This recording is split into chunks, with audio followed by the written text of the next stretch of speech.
এই যে দেখেন আমরা 100 হাঁসের খাবার 1 কেজি ফিট নিলাম। এটা হলো এলেংসি শাক। এই যে আমরা কিভাবে 100 হাঁসের খাবার তৈরি করি একবারে কম করছে। এটা হলো গিয়া এলেংসি শাক।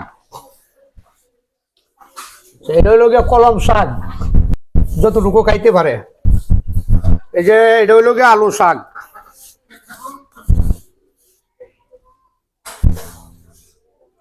আচ্ছা, এরপরে যারা এটা হইলো গিয়ে লাউ শাক।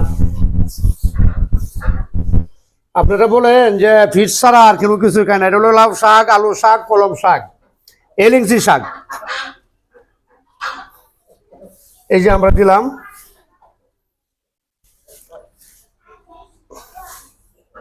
সবটা একটু মেডিসিনটা ফইলা দিতে হইব। এরপরে দেখেন এই যে জার্মনির হেনা, এই যে আমরা জার্মনির ফেনা দিলাম।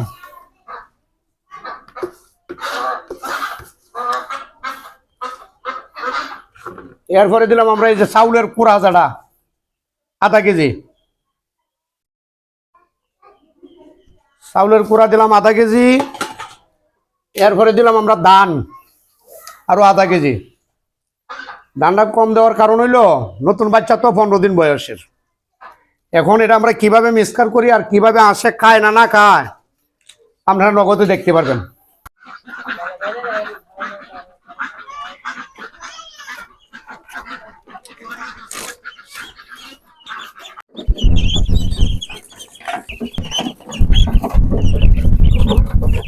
এখন দেওয়ার আগেই ভাগুলো গেছে।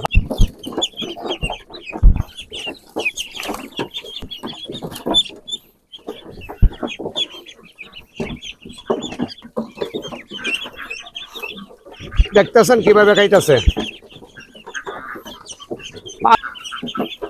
কিন্তু মিক্সচারটা সুন্দরভাবে করতে হবে। সবকিছু দিয়া মিক্সচারটা সুন্দরভাবে করতে হবে।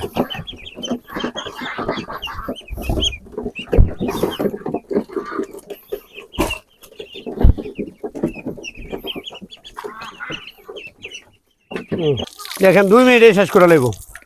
এলেংসি শাক, কলম শাক, লাউ শাক,